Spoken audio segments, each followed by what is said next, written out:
right, welcome back. Welcome back. Welcome back. Welcome into The Inferno Blazer Sports Show. With your host, Jaylan Scott, we could be looking at a very dangerous Valdosta State softball team in the coming years. Jack Calhoun, I gotta love India Jordan doing the head tap going the other direction, looking straight at the defender. Kyle Hawthorne, We got a good show for you today. Baseball is a game that is different every single day. and Chris Mercer. I'm excited what our Blazers can do coming up down the stretch. You can't take the heat. What makes you think you can survive the Inferno? What you are looking at is indeed the Inferno Blazer Sports Show logo, but we have something else to show here for this episode. We are here, ladies and gentlemen, everybody who watches the Inferno. Welcome to this episode of the Inferno Blazer Sports Show. I'm Jaylan Scott, running the switcher and everything else here, alongside Jack, Kyle, and Chris. Our first video podcast and first video thing we have ever done since the Super Bowl live stream back in February at Kyle's place. That was not a We hope to get a few more viewers than last time. Yeah. Shout out Jack Baldwin as well. Yeah, man. Yeah, Jack Baldwin, the biggest fan of the podcast. Yeah, man. We appreciate you, man. But yes, we are here in the newest podcast studio here in Valdosta State University Mass Media Building, 1108. Something that's been in the works for quite a while here. I remember this place is some years. We've been able to watch steadily how this place has grown and being able to I remember when this place used to be a parking lot, man. It feels like it's been that long. I'm pretty sure. Wow. Anyways, going over our intros real quick. Sitting next to me is the enforcer, Chris Mercer. How you What's doing, going man? on, man? It's great to be here with y'all, man. This is it, man. Can you believe it? This is it. Man, this is, first of all, and while I have the mic for a minute, we need to send our great congratulations to our very own Jaylan Scott, man, for being a part of rugby. Man, bringing home some yeah. Great. We got a champion in the mix, man. We now have an athlete. Hey, at on least the pod. somebody that roots for the Dallas Cowboys can get a championship. Whatever. Well, But it is true. It's very true. We came in second in our Hey, blazing the wise 17. man once said, if you ain't first, you're last. I think it was Ricky Bobby that once said that. He was a wise man because he woke up and if you know, you know. I said, great to see y'all, This man. is a family podcast. Is it real? I'm playing. All right, it's great to see y'all, man. I'm going to turn it over to Threes Up, Camera 3 Worldwide. I love how he emphasized three because you can't count to three. Yeah. I can count. At least I'm not South Carolina. Forever goaded. I'm just saying. Listen, I will explain that in another. Because I was wrong. I was falsely accused. I wanted to make that clear. No, we have video evidence. No, that was audio evidence that was edited to make me look bad. No, it's not. I did not edit that, man. Come on. Yeah. Audio evidence. Camera 3 Worldwide. What's going on, man? I am doing Fake great, Pitbull. man. Doing great. He looks nothing like Pitbull. Face it. Oh my God. This is a fantastic start to this episode. Ladies and gentlemen, I'm looking at the right camera right now, which I think I am. Yeah. Camera Worldwide is in the He's been building. like 4 times. Man. What's going on, Kyle? What's happening, It's bro? going good, man. Good to be in this video podcast studio for the first time for the Yes. Inferno. So, Yeah. Although, other than you guys being here for like social media. Oh, yeah, because, but that's first class time work. Oh yeah, Inferno. well yeah, because I was also Different. doing some things with Torch a couple months back. I don't know if you ever seen that episode, but that was funny. But sitting next to Kyle is the man that is going to be saying his goodbyes. A man that I can personally say, and all of y'all in here are like brothers that I've always wanted in my life. Like a man that I truly do respect. A man that is getting ready to graduate in 1 week's time. Give or take. About a week, man. Yeah. Yeah, man, the one and only, the principal, the one and only, Jack Calhoun. What's going on, man? Thank you. I'm doing well. I also love that you call me the one and only. I'm actually the fourth. But That is very true. This He man- is- Is it really? Number Yeah. 4 cannot. It just. God damn, man. Whatever. It's been a busy Calhoun time. IV. Yeah, IVs. I never knew that until now. You were Sponsored by fourth. Liquid IV. Liquid Whoa, IV. maybe It's not. great. Yeah. Maybe not. Now, if they're trying to fund the master's program, by all means, but yeah. Oh, But but- I'm glad to be here. Thank you for the kind words. But, yeah, I'm Man, glad to be here. we've missed a lot, y'all. Like we recorded the last episode on Was it the 3rd of April? Give or take that. That's when that was recorded, and then we had a flurry of extra embers. Two from you, Chris. One from Kyle, and Brazilian breakthrough. You guys should check that one out. That's actually those are really good extra ember, which included something you guys decided to give me a ton of flack for. Listen, we will bring that up at another time. Yeah. But we got a lot to go over. We got baseball and softball both qualifying for the Gulf South Conference tournament. We're all talking about tennis and track, and the Red Hots is their trip down to Daytona, along with the cheer squad as well. So let us begin to baseball. And Kyle, you are on deck.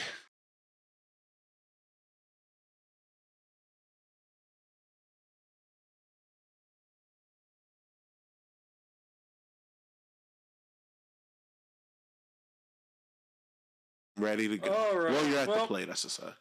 Yep. Gentlemen, this will be my last baseball segment of the year, so I decided that I need to do it in style. We got the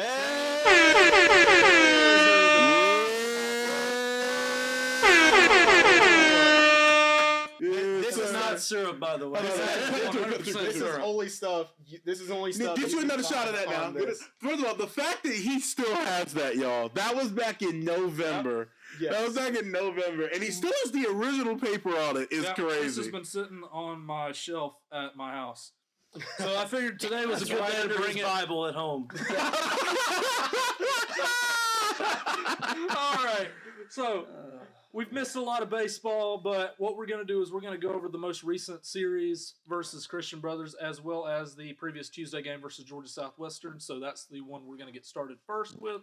So Blazer starter Anthony Martins gets chased early in this game, only going 1 inning, allowing 4 runs across 4 hits. When I first watched, I was working this game. I was working all these games, so I have like a first-person perspective for this. It was rough. It was rough, guys. I know all of y'all weren't there, but it was rough. On the other side, Georgia Southwestern starter James Fordham also goes 1 inning, allowing 3 runs on 1 hit, 3 walks for him. So a lot of those. Because he started the game with because I remember being in that first inning. I know we walked in a run, if you'll remember that. Yeah. But he had hit by a pitch that got the first base runner in, and then it was like 3 straight walks. And then a hit by pitch brought in a run, if I'm not mistaken. So it was hit by pitches. It was walks. It was rough. It was rough. It was rough. Yeah. The Canes, they jump out to a 6-3 lead early, but the Blazers tie it up in the 6th at 6 runs, and they take a 1-run lead in the 7th. But Nick Ferrara blows the save in the top of the 9th, giving up a run to tie the game. We go to the 10th. And eventually win 9-7, but offensive highlights, the Canes win in the top of the 10th, 9-7. I'm not gonna lie, I looked at your notes and I thought that said Ray Romano, and I was like, when did you go back to play baseball? Yeah, but off of a rule that you have been very outspoken and distaste for in the extra innings. Oh yeah, definitely. I consider it fake baseball. That's what I call it. I call it fake baseball. So what do you call the team that plays at Truist Park? That's the Atlanta Braves, and they still shouldn't be using that runner on second. I hate that. Nobody should be using the runner on second rule. It's fake baseball. It's Little League. But just to be clear, the Canes do win this game 9-7 in extra innings. Offensive highlights for the Blazers include doubles from Ryan Romano, Owen Lawn, and Dennis Pierce. Pedro Moreno's 21-game hit streak ends. That was something that Jaylan was tracking that we became aware of. Yeah, which actually during the Delta series. Yeah, it was during the Delta series. So actually, shout out to Drew for figuring that one out during the Delta State series. He talked it over with Bill Malone before the game. Yeah, shout out Drew. Shout out to Bill. And Drew's the one who brought it up. He said, hey, Moreno's on a 17-game hit streak, and just from that point, I've then been counting. I mean, heading up to Georgia Southwestern. The year of the streaks around here, man. Yeah, I mean, I tell you, yeah.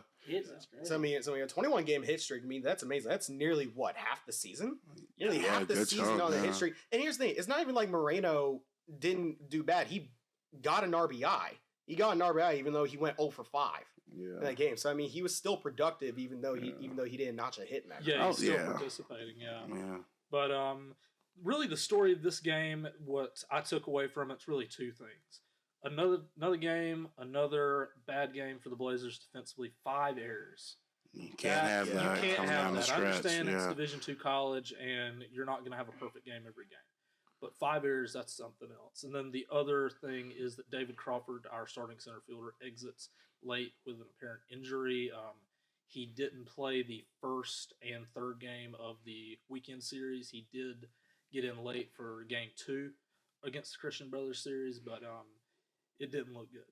But Hopefully for a speedy recovery Yeah, from that definitely. injury. So yeah. Definitely a speedy recovery for one of our best base stealing threats. oh yeah, Yeah, definitely, team. and especially since we had another injury, which I'll get into as we transition into the Christian Brothers series. Looking at game 1 on Friday, this was a clinic. This was a sure clinic on both sides of the diamond. Blazer starter Zach Dodson pitches a full-out clinic, flirting a little bit with a no-hitter, eventually going 7 innings, allowing 1 run on 4 hits, 8 strikeouts on the day for him. It's not awful. But the Buccaneers starter, Connor McCaleb, he goes even further, going 7 2/3 innings, but he does allow 5 runs across 6 hits, 4 walks for him. That's a little But rough. Yeah. that's going to save your bullpen a lot, especially with Yeah. the doubleheader coming up. It's late on the season. You want your starters going that distance. But really, Zach Dottie's been really our ace this whole entire year. Somebody that we can 100% trust. I think it was earlier in the year that he was a little bit shaky. He was a little bit shaky, Yeah. along with they would bring in a lot of fresher and newer guys. Like I remember Jacob King getting quite a couple relief appearances, and Martins as well gained a couple starts.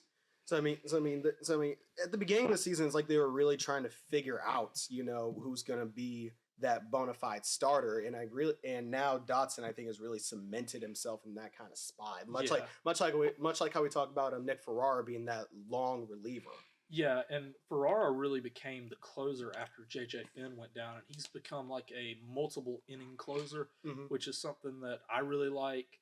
I personally really would have liked to see him start a few games, but the fact that he's that lights out in the bullpen is very, very good. Long term, anyway. Yeah, offensive highlights for this game includes doubles from Ryan Romano and Hunter Stowe, as well as a towering home run to Owen Lawn. I got that up on the camera up there. That one went a long way. Having Lawn at first base now, I think he's like a freshman or a sophomore. I think the last time I saw he's that, pretty yeah. young. He's going to be here for a while, hopefully, if he doesn't transfer out. But I mean, he's been doing really good for us. He's a really good power hitter, you seen that man's frame as well. He's what, like 6'4", This man is 6'5"? tall. This dude's tall. This man is tall. That was another reason why I think they moved Dennis Pierce from first base, is because Owen Lawn is so tall. You can reach up and you can get that baseball if the shortstop messes up and throws it a little bit high. And Pierce is absolutely not a slouch on speed either. Oh no, he's not. He's been very good in left field. I mean, I considered him a little bit of a liability out in the outfield, but he's really proved himself as of late. But game 1 ends with a Blazer win 5-2, with Nick Ferrara coming in and collecting a 2-inning save. As we move on to the first game of the doubleheader, game 2 of the series, it was senior day, so we want to highlight our seniors: Ryan Romano, David Crawford, Jacob Harper, J.J. Finn, Zach Dodson. And for some reason, you had Jacob Harper. I was just gonna say. I about named him twice, but Jacob Harper Jr. Yeah, he deserves to be named twice. He's been a really good catcher for us, really good defensively, really good with the bat. All these really good players. We're definitely going to miss them. But Blazer starter Hunter Booth gets off to a rather slow start, allowing 3 runs in the first inning. He ends up going 5 innings, allowing 4 runs across 6 hits, 3 walks. On the other side, Bucks pitcher Denman Weber goes 4 innings, allowing one run across 4 hits. Story of his line was 3 hit by pitches. He just didn't have that control. But after 6.5 innings, the Blazers are down 4-1. So we've won game 1. We're the first game into the doubleheader, and we're down 4-1 late.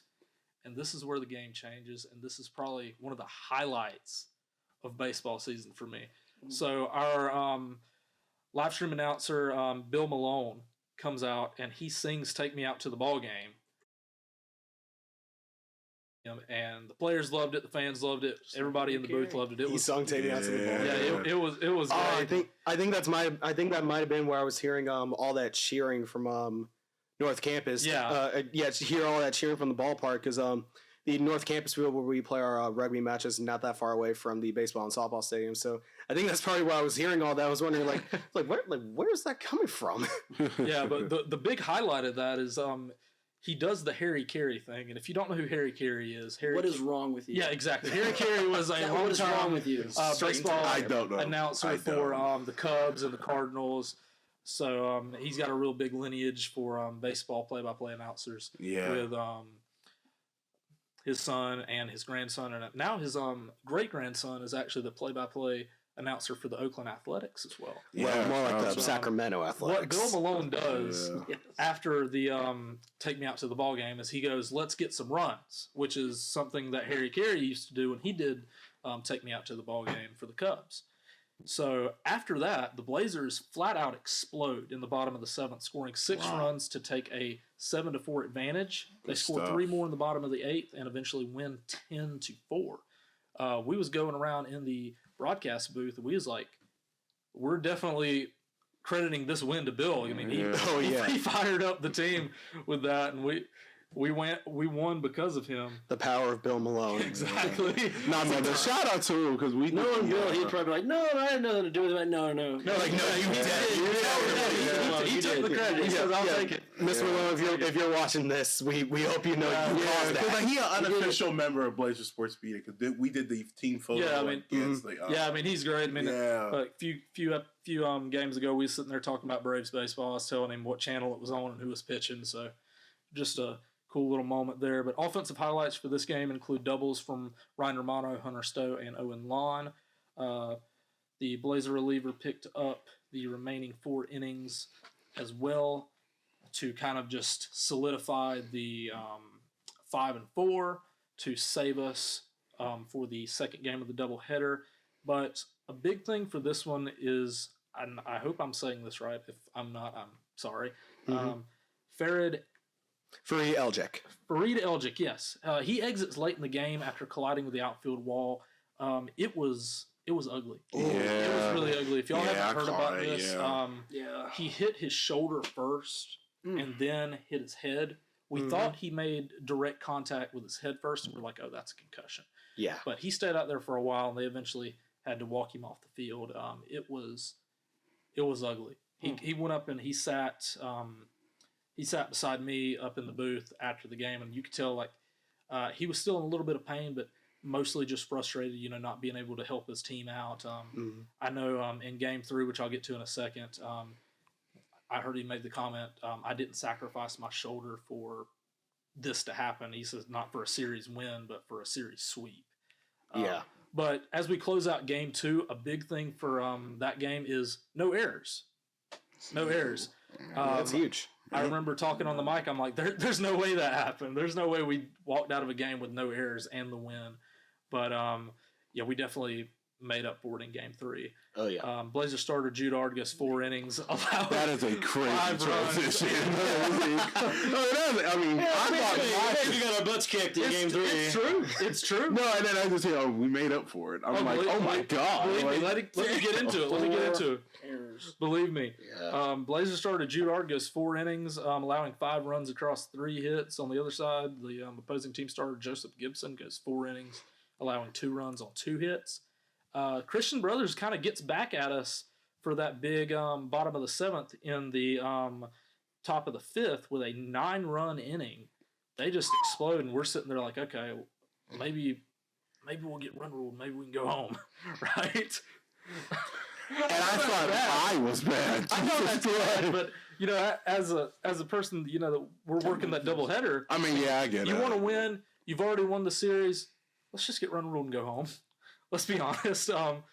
But the Bucks eventually win this game 11-5. Offensive highlights for us include doubles from Kanejita and Lawn. A towering home run for Pierce. That one got out of here in a hurry.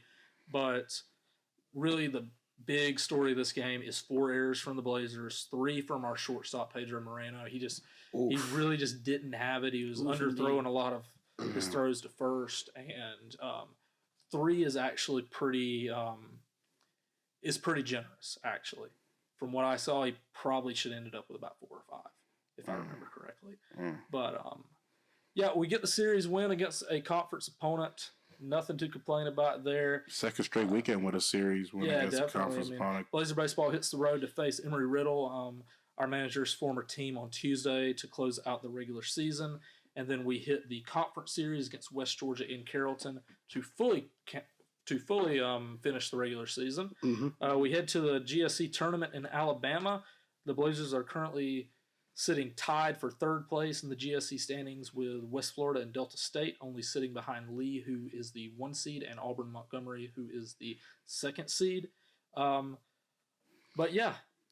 In really with those conference series, especially against West Georgia, that's really going to, and Embry-Riddle, those are 2 teams that really have given Blazer Baseball a bit of the run, a bit of a run for their money every now and then. I know when we were going up against Delta State, I mean they were 2nd in the conference, and that's what we really thought was going to be like the big test of the season. I mean, in the doubleheader, because we were there for the weekend series last weekend. Like the first game was a complete blowout because it was like 18.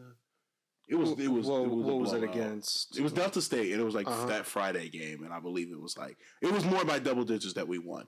Yeah. And then the second of the doubleheader being on that Saturday, you saw the competitive nature of that game because each game was within like 2 runs. It was never like, it's a complete blow. Like no one could really get that edge. Yeah, so, it was 18. It was 18-1. Blazers win 18-1 in 7 innings in the solo game. Lost 7-5 in the second game and won 9-8. So that was going to be a very chippy series. Regardless, but against Embry-Riddle and West Georgia, it's really going to be more determining of where we're going to be seated in the GSC tournament, and then eventually if we end up making that push to the D2 national championship. Well, first of all, let's start with the first thing that we know, that we're making the GSC tournament. Yeah. So I think the really congrats all around. Yeah, definitely. So I think that's your first postseason goal: make the conference tournament. Make the conference tournament. So now for us to really make a deep run, because we've shown we've been able to keep up with the likes of the Delta States, the West Floridas, even up to maybe the Lee of the conference. So and Auburn Montgomery as well. So the question really is, what's really going to contribute to us making that push for a GSC title, or even making our way to the D2 tournament? Okay, so number 1, we can 100% win the GSC tournament. We can, and here's how. Number 1, we got to clean up these errors. We got to clean up the errors.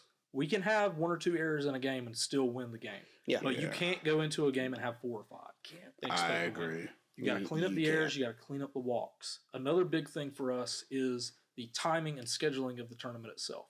Yep. How many times is Zach Dodson going to be able to go out there and be our ace? How many times in a row is Nick Ferrara going to be able to go out and get a save in a row before you have to go to somebody else? Yep. We got to clean that up. We got to hope the scheduling is in our favor. We got to hope the seating is in our favor. And at the end of the day, we just got to go out there and play Blazer baseball the way we know how. Yeah. But the big thing is just defensively, clean that up, make sure the offense stays how it needs to be, and hopefully I know I say this a lot, but just play ABC baseball. Yeah. We have a lot of home run hitters on this team. Owen Lawn, Dennis Pierce, Kanajita, but that's great and all. Sometimes you just got to get on base and you got to get ABC baseball, get them all moving. Yeah. But we can 100% win this conference tournament.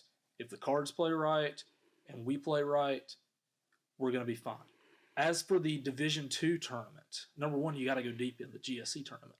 Oh, yeah. Because as a 3 seed right now, and I do believe that we'll eventually still stay the 3 seed, you've got to get it, I would say, at least to the conference tournament championship, and then just play Blazer baseball again. Literally just, like I said, the same thing.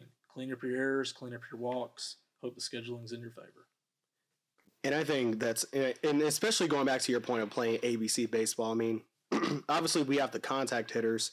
We have the power hitters who are able to go yard, but I think it's also really going to come down to, timely hitting and contact hitting. You never know. You That's never know when true. you're going to go cold either from the bat. Exactly. Yeah. That's true. So those hitters, those specific hitters, at least what I think, the Giovanni Canagita, the Jacob Harper, the Pedro Moreno, as a leadoff hitter, getting him on base, and then you have a speed threat. You have a speed threat who's pretty much almost guaranteed to make his way to second if he times up his leadoff right. So I mean, so you got the contact hitters, you got the power hitters. If you make a good combination of timely hits, those singles, those doubles, I mean, it's better to get a 3-run. It's better to get 3 runs than to get a solo home run. Exactly. And that's really the beauty of our lineup. And you remember, it might have been last episode, it might have been the episode before, I was talking about all the lineup changes. Mhm. But with Moreno and Romano at the top of your lineup, you have 2 really good leadoff hitters. Romano, I think, has got a little more power, but Yeah. the problem with baseball right now is the 2-hole hitter has gone away.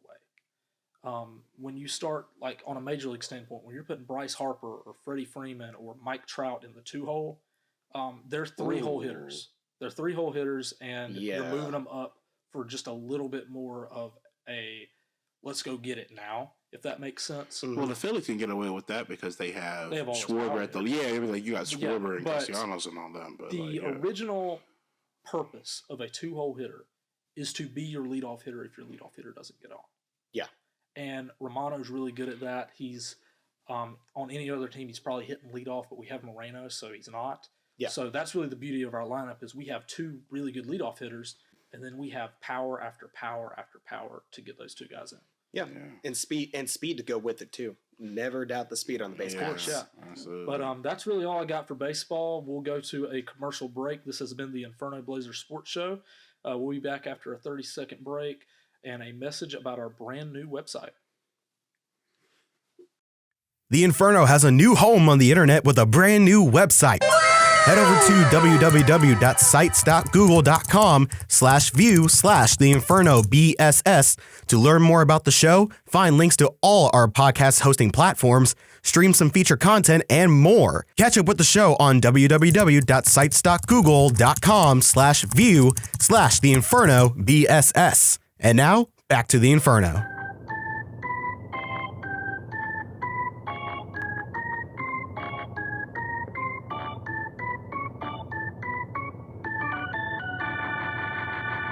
Welcome back to the Inferno Blazer Sports Show. The next thing we got on the docket is softball. So, Chris, take it away. All right, so this is not the third time that we've had to do this together. But I'm on too. So we had Christian Brothers come into town this past weekend, and we brought out the brooms, a 3-game sweep. Yes, indeed. Love to break out the brooms. 9-1 in 5 innings in the first game on Saturday, part of that doubleheader, and then in the second game, winning 8-5, and of course 11-3 in the final game on Sunday in 5 innings due to the run rules. So great win by the Lady Blazers. Great way to send out the seniors on senior day too. Yeah, Absolutely. Absolutely. Sweep, just And also- sweeping through. Also, just gotta put this out there as someone who's done the trip to Christian Brothers University. That is a long way. Christian It's in Memphis. Okay, yeah. thank you. That's a long way to have to go after losing a ball game. Because that was a long ride after a win, but after a loss is even worse. You said and that. Looks like we have some fans outside trying to interrupt our meeting. I know. Wyndham Drayton, the unofficial, WD-40 out there? What? Really? the unofficial member of the Inferno. Yep. But Audience member. but especially that trip to Tennessee. I mean, I remember Jack's replacement. I talked about If probably. wow. Yeah, I talked about we'll this shoot one in there. Maybe. like We'll in try. the fall semester about the new GSC member we're supposed to have on Trevor Nazarene. I mean, Nashville. Not a Nashville. Y'all had to wait one more year. You couldn't let me go to Nashville. Man, that's... But I mean, Rough. shoot, a trip up As to someone that has Nashville never been to down Nashville, here, man. what's there to do in Nashville? Nashville? Yeah. Well, I don't know. Me and Kyle went there once. We were only there for like an hour and a half. Yeah, we just chilled and let's see. We got Country Music Hall of we Fame. went to the Country Music Hall of Fame. We almost got kicked out of the Grand Ole Opry. Oh, yeah, It that's was right, it's a cool little town, but Yeah. I mean, It's a big town with small town vibes. That's what I picked up. yeah, let's put it and on. I was actually in Murfreesboro not too long ago, so it's kind of like the That's like the suburb of smaller Nashville. city Yeah, I just got family in outside of Murfreesboro. Nashville. Oh, okay. That's pretty Middle cool. Tennessee State up there, yeah. Yep. Yeah, man. Well, shout out to VSU softball getting the sweep in the final home series here, so they will get on to West Georgia next weekend to close out the regular season. Yes, indeed. I mean, it shouldn't. I mean, to say this has been a really good softball season this year. Oh, I mean, real quick, Thomas Massera yeah, just what's got his 1,000th career win. Hey, the Coach last time. Massera, Coach. I just thought about that. I'm running through and I'm like, man, that was quick. But Yeah. But shout out to got his 1,000th. And I believe it was on the on a walk off, if I'm not I mistaken. think it was on a walk-off. Yeah. I was over at baseball, then I heard it over the loudspeaker. I was like, really? Yeah, because it was for him. spoiled too. Because the delay for the game was like 30 seconds, or it was like 2 minutes or something like that. But yeah, like the delay. Yeah, I heard it on yeah. PA. But here's the thing: the PA spoiled it because the game relay hadn't like caught up yet, so it was like a couple of batters ahead. Oh, And yeah. then Well, I that wasn't watching was the live stream. Yeah, I was but watching the actual baseball game. yeah. but honestly with softball, obviously the big story, if you want to talk about like individual performances, I mean, you got your Abby Soul, your Morgan Hill, your Brandy Sieber, Jamie Prady, Katie Proctor. I mean, they are all great hitters, and it's been the biggest driving force of this Valdosta State softball team has been the offense. I believe like at least half of their games, at least half of this season, they've put up 10 runs or more. Yeah, and I just want to say something. A lot of people are not looking at VSU softball to make like a deep run in the conference tournament or really make a big, a big dent in the national tournament. But one thing I will say, it's for the teams that are hunted, that's like the team at the top, everyone's trying to come for them. Everyone's going to be trying to give them their best. People are going to see Valdosta State and realize, oh, we've won national championships here before, but we're not as glamorous as we've been in past years. We don't have the same amount of wins last year. But correct me if I'm wrong, Jaylan. Mm-hmm. I don't believe they've had a couple sweeps. Yeah. I don't know that they've lost any single series that they've played in conference. That is in conference. I series. don't think so. Because here's the thing. Well, they may not have the best record in the conference. Mm-hmm. At the end of the day, if you can win a series, then down the road that'll help you. Yeah, because series if you can 2 out win of 3. if you can win 2 out of 3, then You're still putting yourself in a good spot. Which actually, as a matter of fact, I got the schedule up here right now. Let's go and read this. Auburn Montgomery went 2-1. Lee swept. We swept Lee at Lee. Union, we won 2-1. West Alabama 2-1. Alabama Huntsville 2-1. Let's move on. Montevallo 2-1. The only series we have actually lost was against Mississippi College. Getting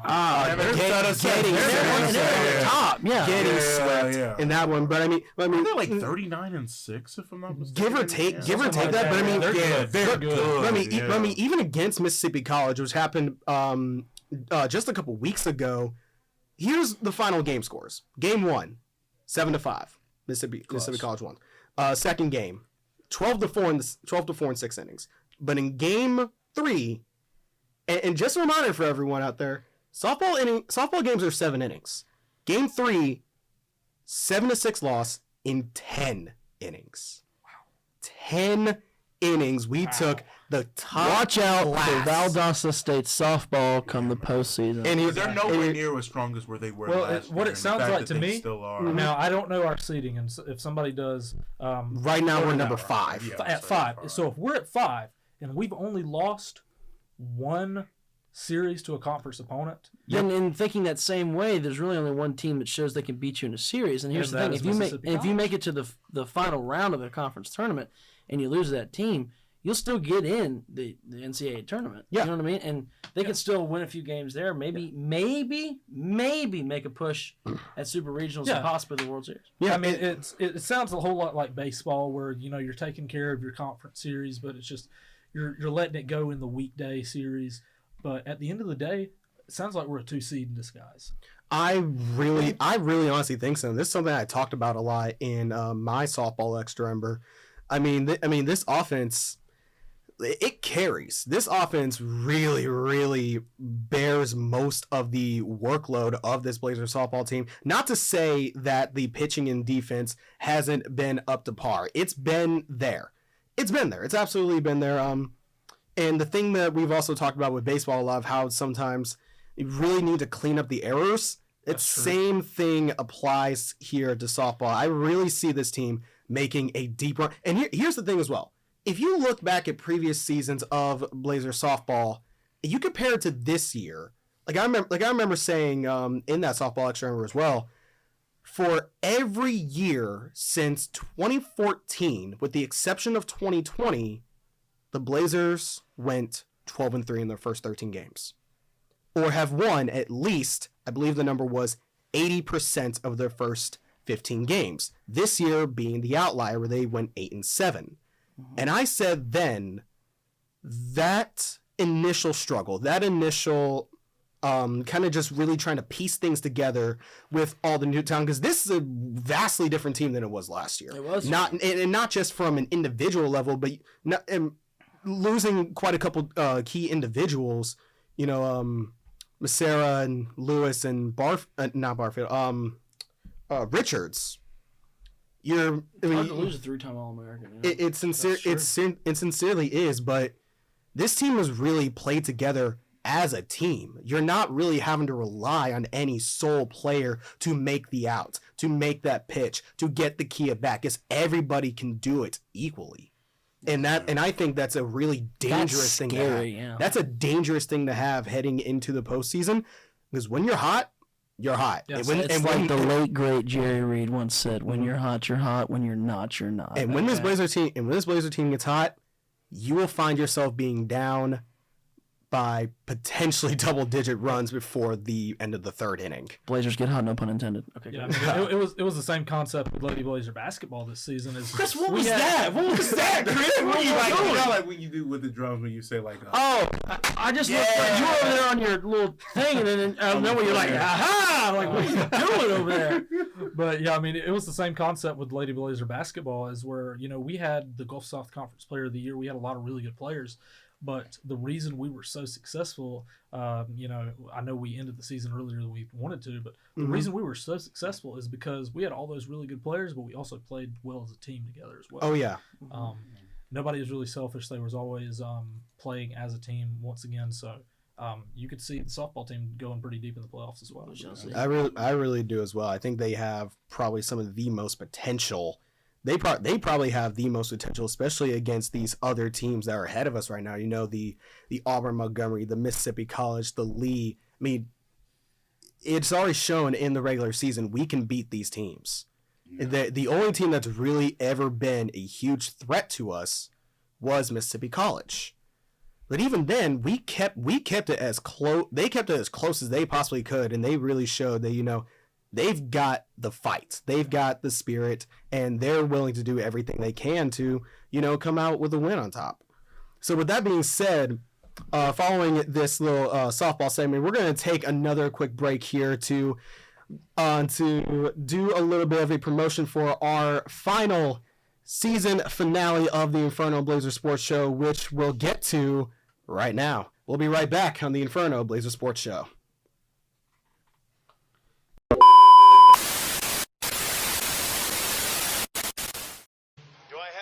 Attention now. What's going on, Inferno family? It's the Enforcer, Chris Mercer. Summer break is officially here on the campus of Valdosta State University, and we couldn't be any more excited as we get a chance to relax and recharge our brains as we get set to return in August of 2024. Now, if you are wondering about some content to keep you occupied during the summer, we got you covered. How about a 2-part Extra Ember with Jaylan Scott, our special interview episode with VSU's athletic director, Mr. Herb Reinhardt, and Jack Calhoun's Extra Ember. Wait, what? Jack Calhoun's Extra Ember? Finally!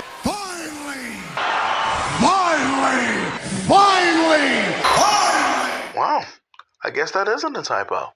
Anyway, you can catch up on all of these episodes right here on YouTube or wherever you get our podcast from. We thank you all for the support throughout the entirety of the semester. We love y'all, and we can't wait to catch up with you in the fall. Enforcer out.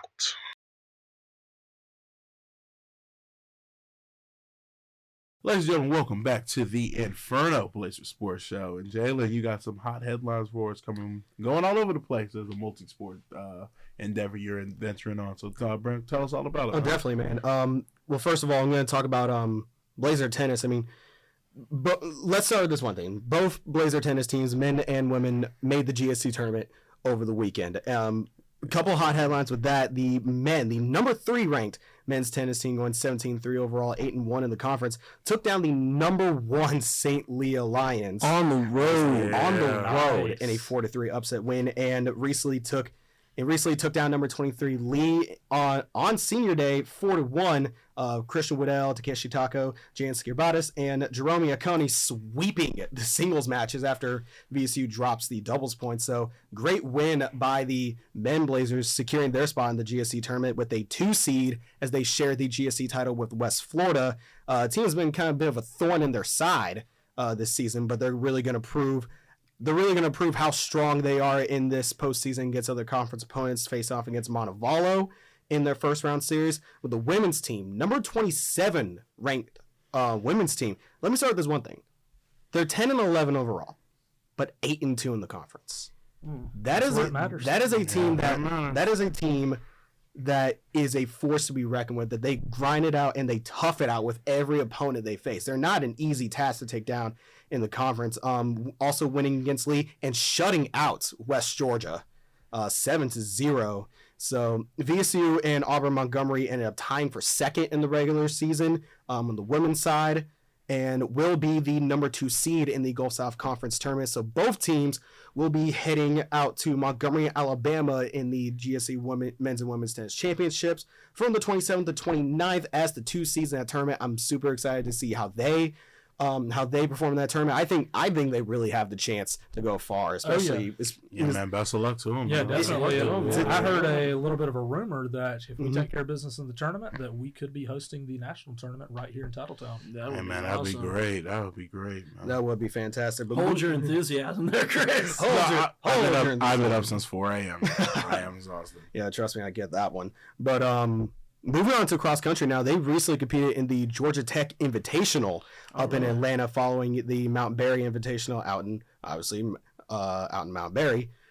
A couple PRs to go over here. Kylie Rice dropping, I believe it is 11 seconds on her 1,500 meter run. So congratulations to you. Nice. And Adam, I really hope I actually pronounced his name right on the first time, because I remember I had to edit this the last time.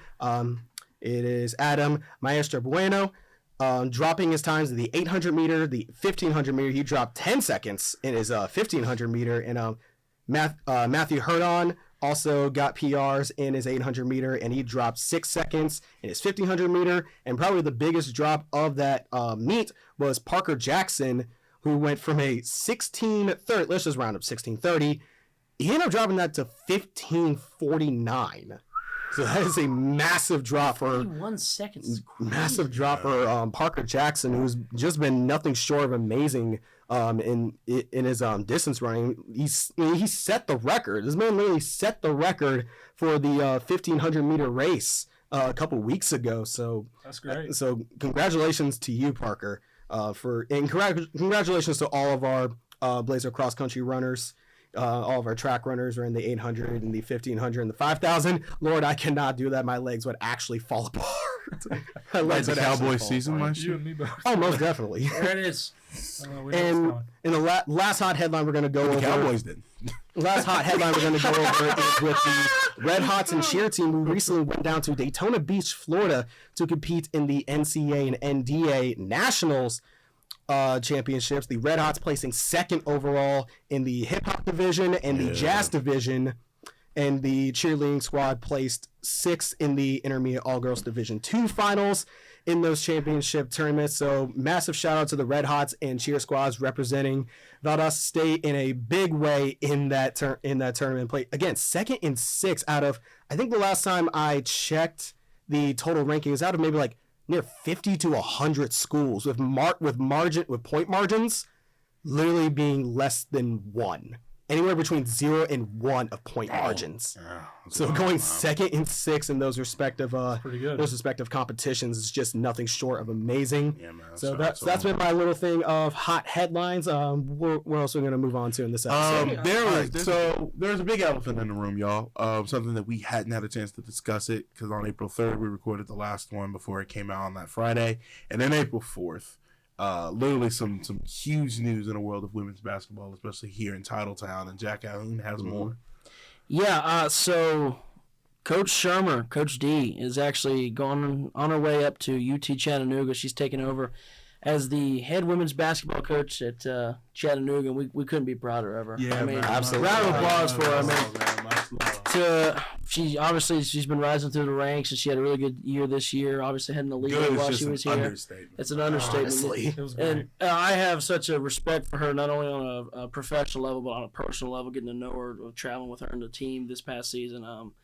There really is no better person I could think of for that job. And we just wanted to say from the Inferno Blazer Sports Show family, if you do see this, Coach, we wish you nothing but the best. And absolutely, we hope you guys make a big run up there in Chattanooga. Especially with Taylor Searcy hitting up there. Yeah, Taylor Searcy up there. Yeah, good luck to you. Hits a layup that was. Hit the layup against Georgia, man. One of the loudest I've ever heard the complex in the Thank you for giving us that moment. That was awesome. Thank you for all the memories. Yeah, man. Both of you. Yeah. So. But we just wanted to wish you congratulations up there and keep the level of success going up there. Absolutely. So I guess with that being said, I think that's gonna wrap up this episode.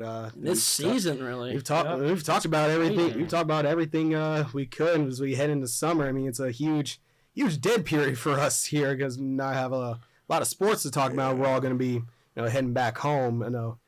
Chris, I live down the road.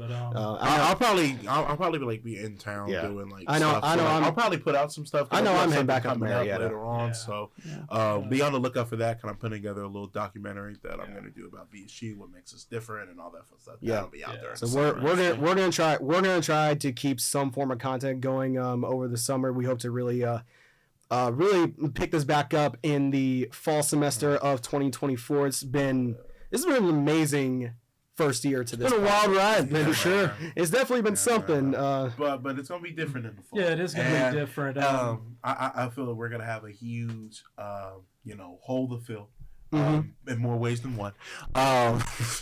With Jack Calhoun graduating in about a week and a half from now. And before, good Lord willing, we officially, sign off, I would love if Jack Calhoun, a man of many words, I would love if you had the floor, if you wanted to shout out anybody, take this time out and floor is yours, man. Well, thank you. I didn't prepare a speech, but here's 19 uninterrupted minutes of me talking. I'm just playing. I'm totally.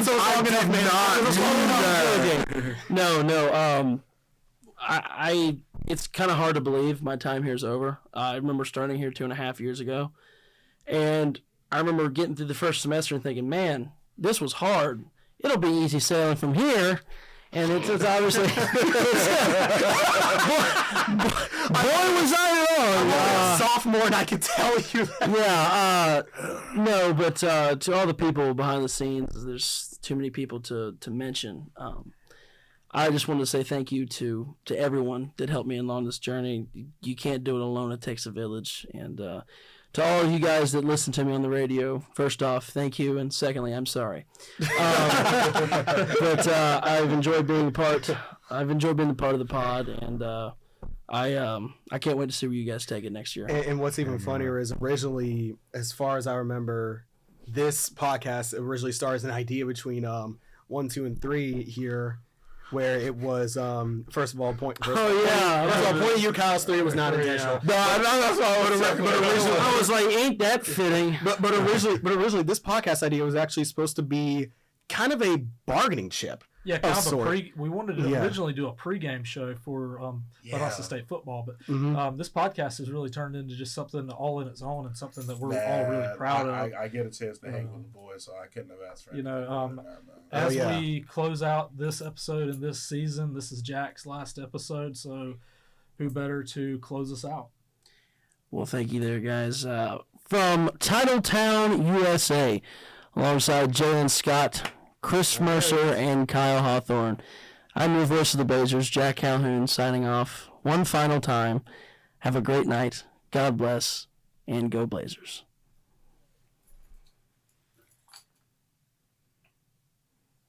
Final shot.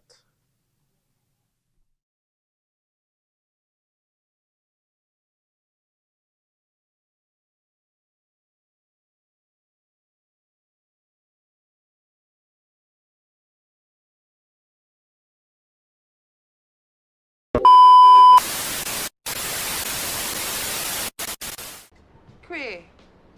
Bye, Felicia.